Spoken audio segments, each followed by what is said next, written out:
लोगों को पता है, आज हम आप लोगों को बहुत सारे प्रोग्राम्स दिखाएंगे जिसे देख के आप सबको बहुत मजा आने वाला है।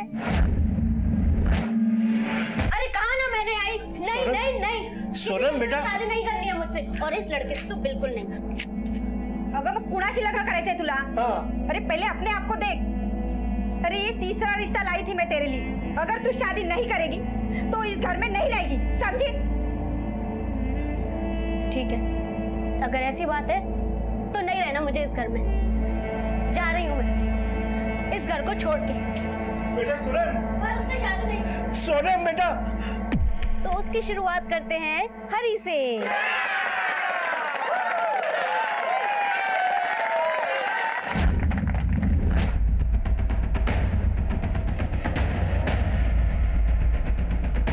नाक कटा के रख दी है तूने।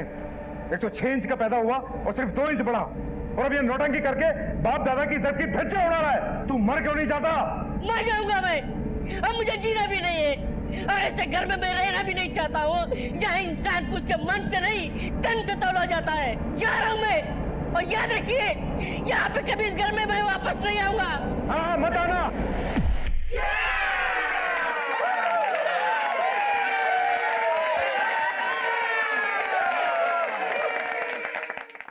अब बारी है आरिफ की।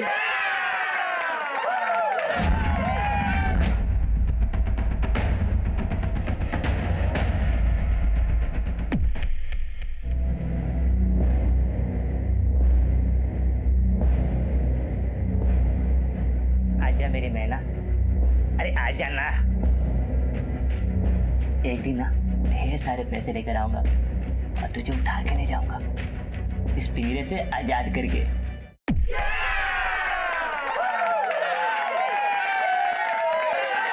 अब एक बहुत इंटरेस्टिंग सी चीज आने वाली है जो लेकर आ रहे हैं विठल।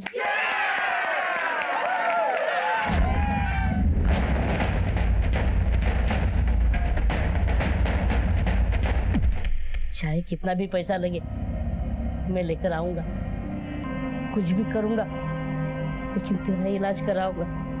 तू चिंता मत कर, सब कुछ ठीक हो जाएगा, टेंशन मत ले।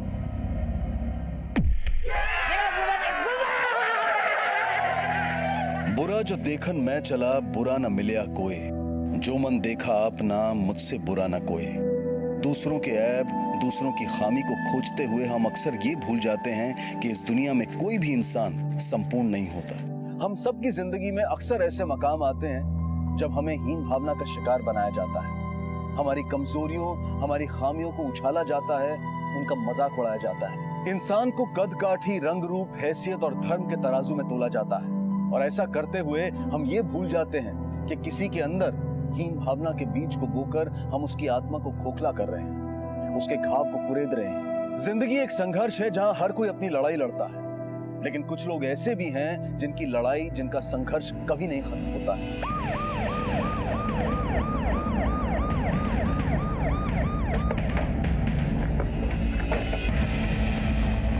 भाई सर, यहीं पे मोहल्ले के बच्चे खेल रहे थे, उन्होंने ही सबसे पहले इस बच्चे की लाश अलमारी के अंदर देखी। बॉडी को बाहर निकाल। हो सर।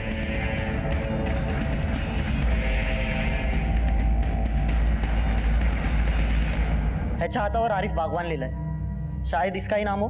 सर ये देखिए,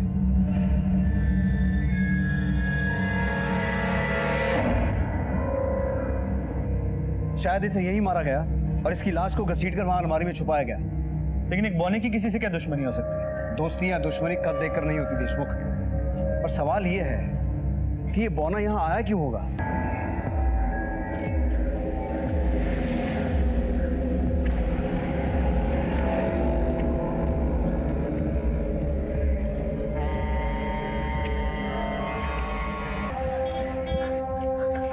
दादा मैं पानी।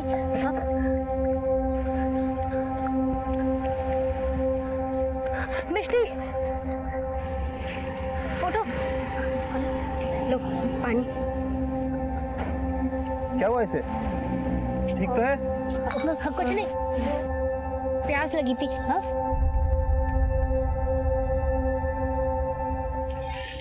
सर, उस लाश की शिनाख्त हो गई।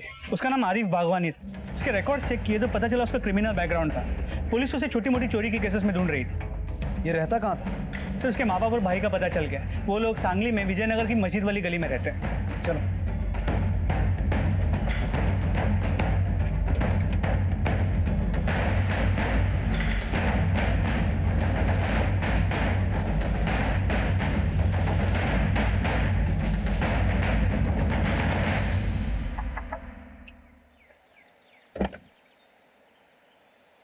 ये आरिफ बागवान का घर है? जी साहब, मैं उसका बड़ा भाई हूँ। क्या आरिफ का कत्ल हो गया? पता था साहब मुझे, जिस रास्ते पे वो चल रहा था ना, उसका यही अंजाम होना था एक दिन। मतलब? नौकरी के लिए बहुत धक्के खाए साहब उसने, लेकिन किसी ने उसे काम नहीं दिया। सब लोग उसका मजाक उड़ाते थे। फिर तंग आकर उसने अपना दिमाग गलत कामों में लगा लिया। जाने क्या चलता था उसके दिमाग में। हर रोज एक नया बखेड़ा। और उस दिन तो भाई, पुलिस, थोड़ा संभाल लेना भाई।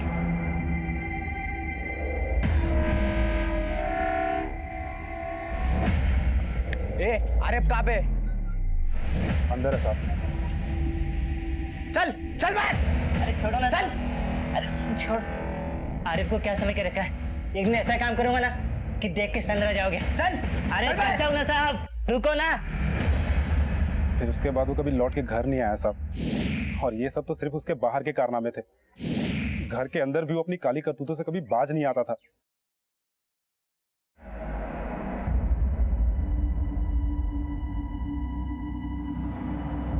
क्या झाँक रहा अंदर?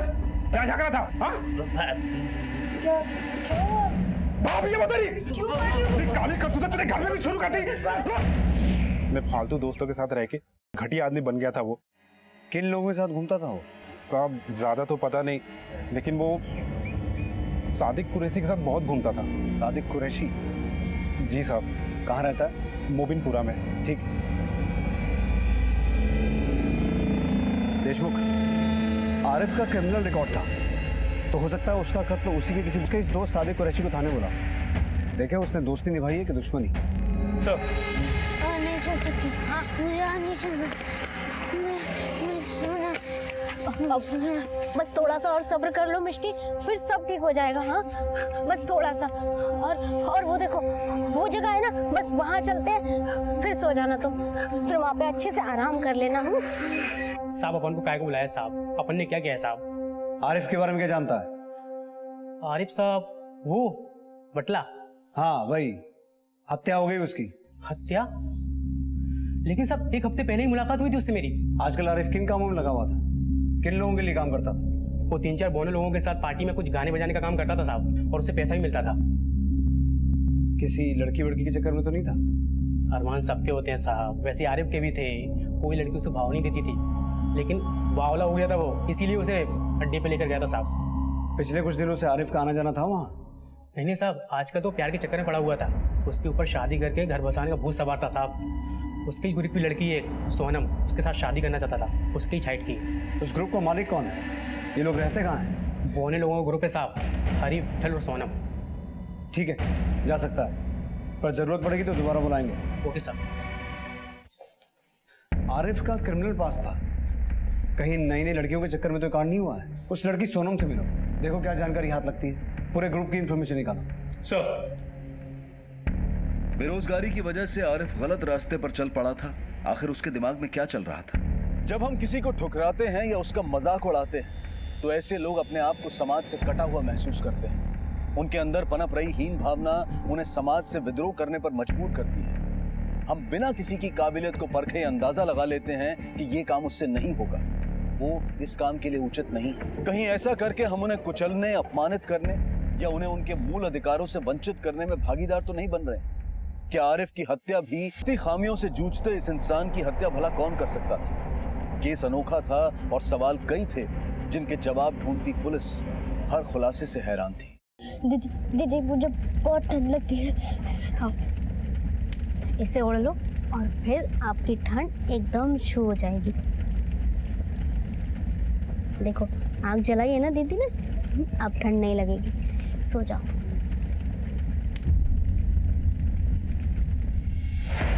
अरे साहब, बातें तो बड़ी बड़ी बोल के गया था मुझे, ले जाएगा इस पिंजरे से उड़ाकर, लेकिन उसके बाद ना ही वो आया और ना ही उसने फोन उठाया।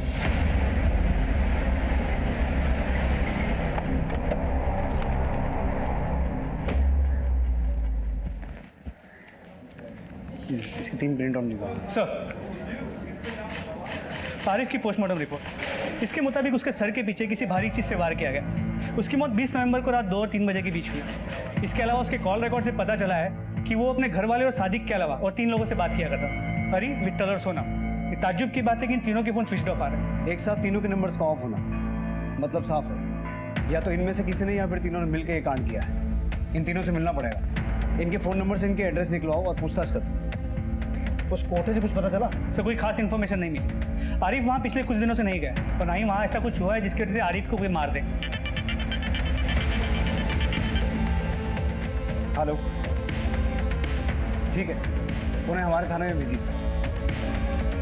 देशमुख, आरिफ केस में एक इंपॉर्टेंट इन्फॉर्मेशन सामने आने वाली है।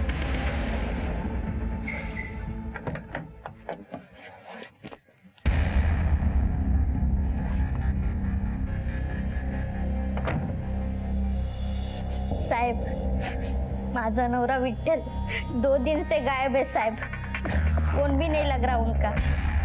मुझे पता चला है कि उनका साथी आरिफ, उसका कत्ल हो गया है साहब। मैं ये शिकायत उधर करने गई थी, उन लोगों ने मुझे यहाँ भेज दिया साहब। ये रहा साहब उनका फोटो। आप इन सबको पहचानती हैं? हाँ हाँ साहब, मैं पहचानती। ये हरी है साहब, ये आरिफ है साहब, हमारा नवरा है साहब, और उसके बाजू में जो लड़की है ना साहब, वो सोनम है। ये सब लोग ना बर्थडे पार्टी में नाच गाने का काम करने जाते थे साहब। इन सबका आपसी रिश्ता कैसा था? मतलब आपस में कोई झगड़ा या कोई अनबन? सबका तो पता नहीं साहब, पर एक बार ना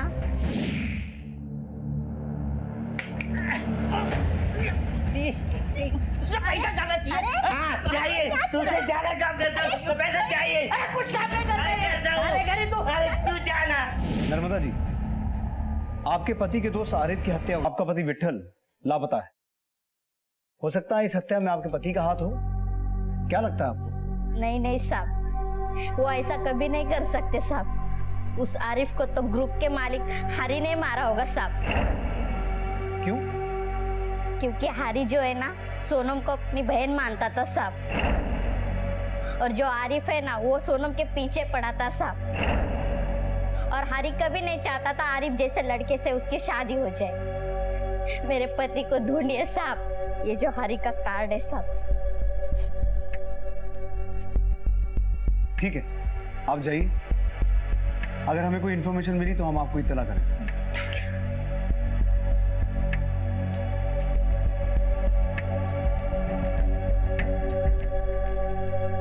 बस थोड़ी दूर और है दीदी, मुझे बहुत भूख लग रही है। हाँ हाँ, तुम फिक्र मत करो, हम तुम्हारे लिए खाने का कुछ बंदोबस्त करते हैं। दीदी नहीं चल सकते हैं हम अब, तुम यहाँ रुको, हम अभी कुछ करते हैं।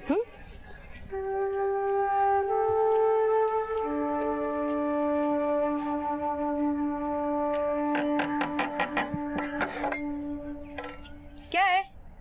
दीदी आप प्लीज हमारी मदद कीजिए ना, वो मेरी छोटी बहन है ना, बहुत भूखी है।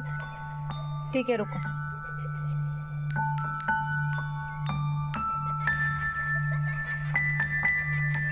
ये लो।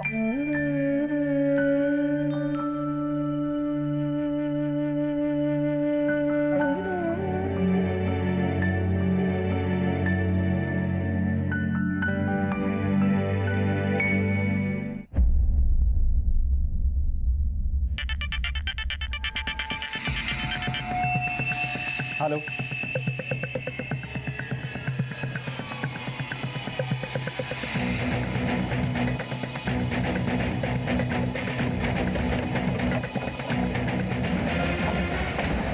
पीछे हटो, पीछे हटो, पीछे हट जाओ।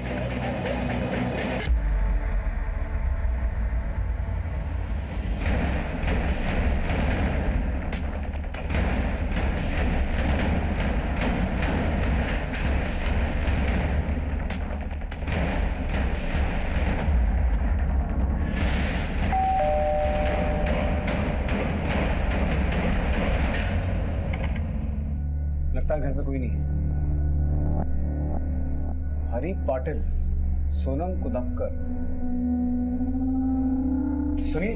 हाँ साहब। आप इसी बिल्डिंग में रहते हैं? हाँ सर, मैं वर्ती तीसरा मारा रहता हूँ। ये हरी और सोनम कहाँ हैं? सर रहते तो यही है, हरी और सोनम, पर पता नहीं बहुत दिन से देखा नहीं। आप इन लोगों को पहचानते हैं?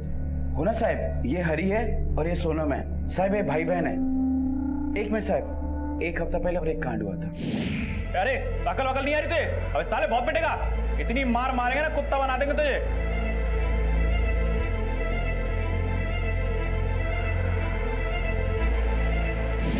आप पहचानते हैं उन लोगों को? मैं नहीं पहचानता उनको। और कोई आदमी जो हरी और सोनम के बारे में कुछ जानता हो? साहब वो वॉचमैन के साथ हरी की बहुत जमती थी। कहाँ है वो, बुलाइए उसे। सर वॉचमैन 2 दिन के लिए मुंबई गया है, आते ही आपके पास भेजता हूँ। आरिफ की मौत की वजह यही झगड़ा हो सकता है। हो सकता है कि वो गुंडे आरिफ ने ही भेजा और हरी ने बदला लेने के लिए आरिफ को मार दिया। अगर भाई बहन के चक्कर में आरिफ की जान गई है तो विट्ठल कहाँ है और हरी को किसने मारा? सर बिल्डिंग के नेम प्लेट में हरी ने सोनम को बराबर का दर्जा दिया और आरिफ के बैकग्राउंड को जानते हुए शायद उसने सोनम के साथ कुछ ऐसा किया हो जिसकी वजह से हरी ने आरिफ को मार दिया। देशमुख, इस गुत्थी को सुलझाने के लिए इनमें से किसी एक का हमारे हाथ लगना बहुत जरूरी है। सोनम और विट्ठल, इनकी फोटो सर्कुलेट करवाओ, इनके फोन सर्विलेंस पे डालो, इस पूरे एरिया में इनके बारे में पूछताछ करो और इनके ग्रुप के कॉन्ट्रैक्टर को खोजो। सर बुरा वक्त कभी दस्तक देकर नहीं आता। कहने को तो ये पौने थे, लेकिन जो घटनाएं इनके साथ हो रही थी ये किसी भी आम इंसान गई थी और सोनम और विट्ठल का अब तक कुछ पता नहीं था।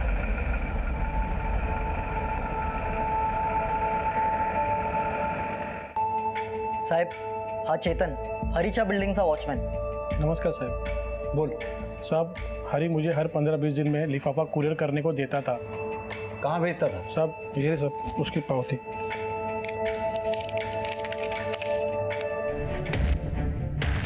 ये हरी नहीं, विक्रम है, सुभान राव का बेटा। इसकी मौत का सुन के बहुत दुख हुआ।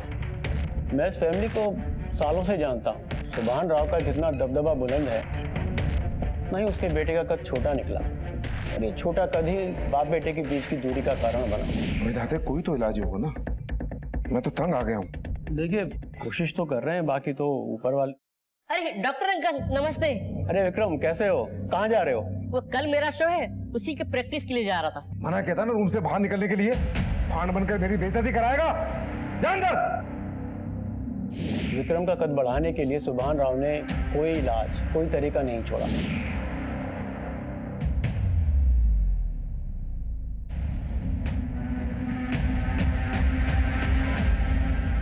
सुभान राव ने विक्रम का कभी सम्मान नहीं किया, हमेशा उसकी बेइज्जती करता रहता था। अपनी पहचान बनाने के लिए विक्रम यहाँ वहाँ जाके खेल तमाशे करने लगा। उसने अपना ग्रुप भी बना लिया और इस सब से सुभान राव की बेइज्जती हो रही थी। ठीक है डॉक्टर साहब, थैंक यू। इसका मतलब है बाप को बेटे का बौनापन खटकता था और उसका बेटा उसके लिए जीती जागती बेइज्जती था। तो हो सकता है बाप ने बेटे को मरवा दिया हो। वैसे भी कोल्हापुर जैसे शहर में सुभान राव जैसे आदमी के लिए सुपारी देना बड़ी आम सी बात है। मारना हरी को हो, लेकिन लपेटे में ग्रुप के बाकी लोग भी आ गए। वैसे देशमुख, सोनम और विट्ठल के बारे में भी कुछ यकीन से नहीं कह सकता है। छुप के भाग रहे हैं, मारे गए हैं या फिर किसी खतरे में है।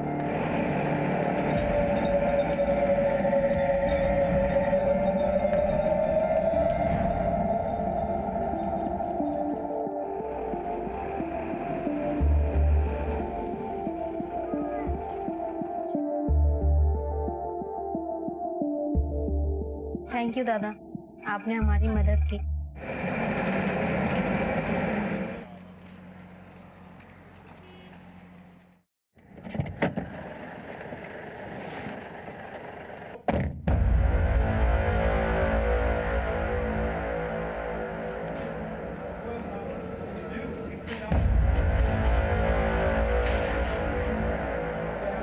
ओ भाऊ साहब उठे गेले, बैठ रहो चुपचाप। मुझे यहाँ क्यों बुलाया है? जिंदगी भर अपने बेटे से नफरत की आग में जलते रहे और जब वो अपनी पहचान बना रहा था तो उसे मरवा दिया। एक दो दोस्त भी मरे हैं उसके, 2 गायब हैं और ये सब लोग तुम्हारे बेटे हरी, मेरा मतलब है विक्रम के साथ काम करते थे। हमने सुना है तुम्हारी नफरत किसी भी हद तक जा सकती है। आपकी जानकारी सही है साहब, लेकिन अधूरी है। मैं उससे बहुत नफरत करता था, इतनी नफरत कि उसे बर्दाश्त नहीं कर सकता था। इसलिए मैंने उसे अपनी आंखों से दूर भेज दिया। मैंने अपनी मरती हुई बीवी को वचन दिया था कि विक्रम का ख्याल रखूंगा, इसलिए हर महीने उसे घर का किराया और खर्चा भेजता था। उसे मरवाने के लिए आदमी तुमने भिजवाए थे ना? वो मुझे नीचा दिखाना चाहता था, इसलिए मैंने उससे कहा कि ये तमाशा बंद करे और बात आ जाए। इसलिए मैंने उसे धमकाने के लिए गुंडे भेजे। 2 दिन पहले मुझे उसका फोन भी आया।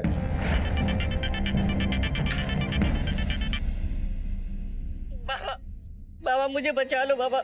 बाबा आप जैसा बोलेंगे मैं वैसा करूंगा। आप बोलेंगे तो मैं घर से कदम तक बाहर नहीं रखूंगा बाबा। मुझे मेरे दोस्तों को बचा लो बाबा। तुम वो कहा? फिर क्या हुआ? उसने कहा कि मुझे गाड़ी भेज दो, लेकिन लोकेशन मैं बताऊंगा। उसके बाद ना उसका फोन आया और ना ही मैंने उसे कोई कांटेक्ट किया। लेकिन तुम्हारी इस कहानी पे हम यकीन कैसे करें? अगर आपको ये कहानी लगती है तो हकीकत क्या है ये आप ही मुझे बता दो। वो नंबर दो जहां से उसने फोन किया था।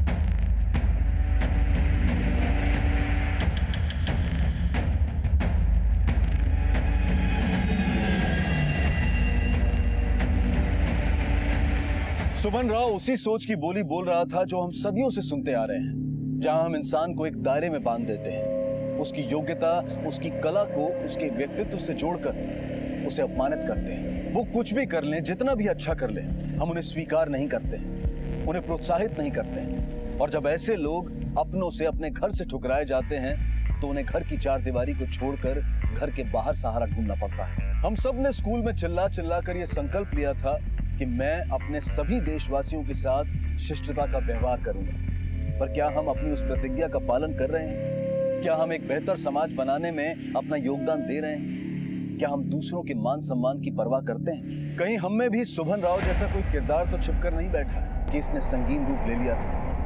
आखिर कौन था इसका ज़िम्मेदार? वो फाइल कल शाम तक वहां पहुंचनी चाहिए। मैंने अभी फोन किया, अभी तक वो फाइल पहुंची नहीं है। सर जाओ। विट्ठल, हरि और सोनम के कॉल रिकॉर्ड, इन तीनों की किसी सूरज नाम के आदमी के साथ कई बार बात होती थी।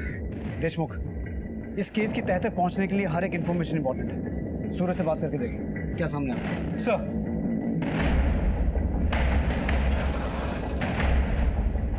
सूरज कुठे राहतो?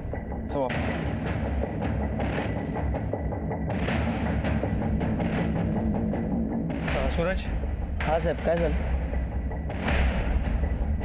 त्या दोघांना ओळखता का? हे माझे चांगले मित्र आहेत। मेरे दोस्त के बर्थडे पार्टी में इनसे मुलाकात हुई थी साहब। इनमें से आरिफ और हरी की हत्या हो गई है और ये बाकी दोनों विट्ठल और सोनम फरार है। क्या साहब? इसीलिए किसी का फोन नहीं लग रहा है और उनका भी मुझे फोन नहीं आया साहब। इन चारों से तुम्हारी दोस्ती हुई कैसे? काय सांगू साहब, हम एक जैसे थे, समाज से ठुकराए, किस्मत के मारे।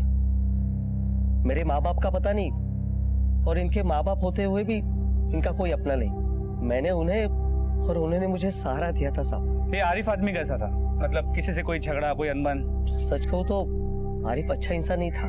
जब जब तुम सपनों में आते।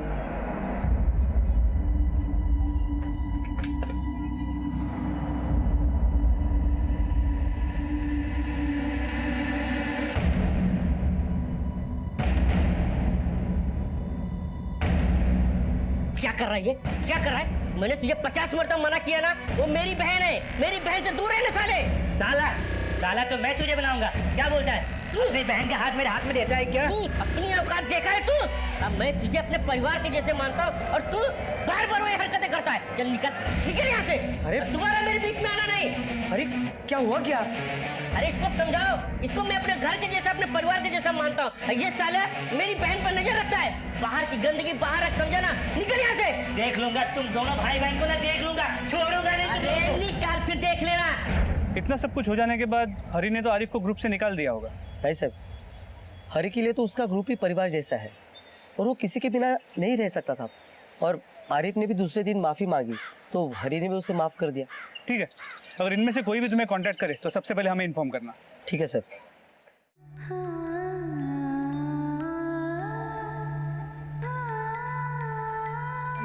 मिष्टी, हमारी मेहनत रंग ले आई, पर तुम्हें पक्का याद है ना यही घर है तुम्हारा? हाँ यही है। तो फिर जाओ और मुझे माफ कर देना। जो कुछ भी हो उसे भूल जाना। तुम नहीं आओगी दीदी, तुम भी चलो ना मेरे साथ।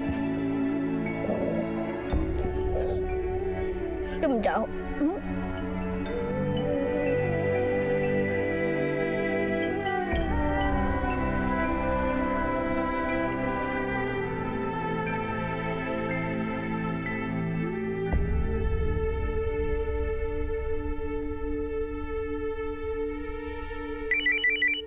हेलो, ठीक है सर। सांगली से फोन था, वहां एक बच्ची किडनैप हुई थी, जिसे एक बौनी लड़की वापस घर छोड़ के गई है। बौनी लड़की? देशमुख, ये इन्फॉर्मेशन हमारे बहुत काम की हो सकती है, जाके पता करो। सर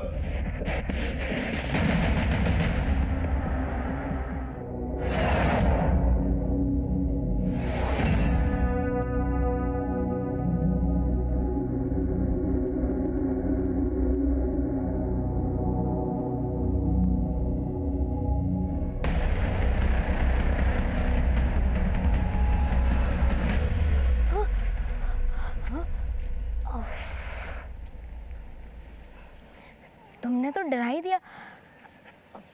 चलो अब मुझे अपने साथ ले चलो।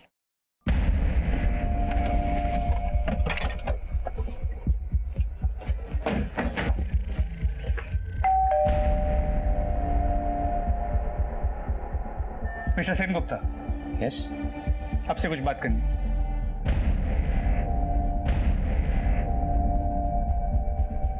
देखो सर, ये है मेरी बेटी मिस्टी। इसकी माँ नहीं है सर, मैंने ही इसे माँ का प्यार दिया। कुछ दिन पहले बर्थडे पार्टी में एक इवेंट था, उसकी मैनेजर थी सोनम, वो इसे कल रात को यहाँ छोड़ के गई सर। मिस्टी, मिस्टी, कहाँ चली गई थी मेरी बच्ची? तुम यहाँ आई कहाँ से? कैसे पहुंची यहाँ आप?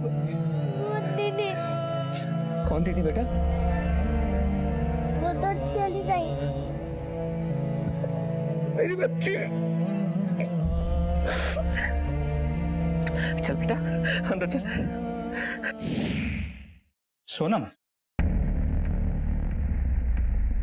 बेटा तुम्हें पता है तुम्हें उठा के कौन ले गया था? क्या वो इनमें से कोई था? मुझे कौन ले गया वो मुझे नहीं पता, लेकिन सोनम दीदी ने मुझे घर छोड़ा था। सर दरअसल कुछ दिन पहले मिस्टी का 8th बर्थडे था, हम लोगों ने घर में ही एक छोटा सा ऑर्गेनाइज किया था। एक इवेंट कंपनी को बुलाया था प्रोग्राम के लिए, ताकि ये खुश रह सके। Happy birthday to you, happy birthday dear Misty. अच्छा ओके ओके मिस्टी बेटा, देखो सबको बहुत तेज भूख लग रही है, अब जल्दी से केक कट करो। मैं भी केक नहीं काटूंगी। क्यों? मैं पहले सबके साथ फोटो खिंचवाऊंगी। ठीक है, आज बर्थडे गर्ल की सारी बात मानी जाएगी, जल्दी से फोटो खिंचा लो।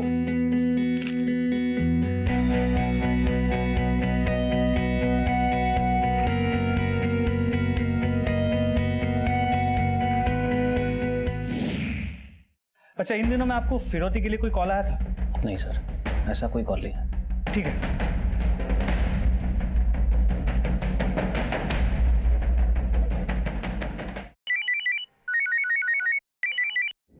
हाँ देशमुख,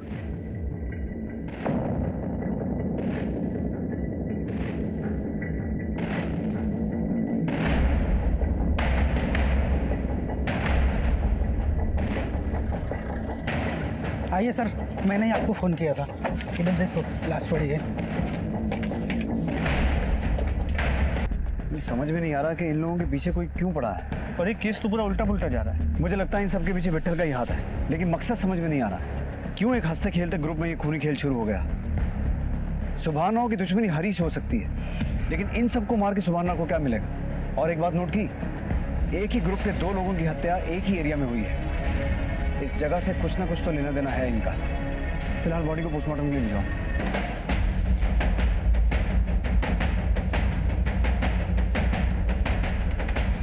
सर। हाँ सर, आपका शक सही निकला। वो बौनी लड़की सोनम ही थी जिसने मिस्टी को उसके घर छोड़ा था। और सर, आपने उस दिन नर्मदा के दिए गए बयान पे गौर किया?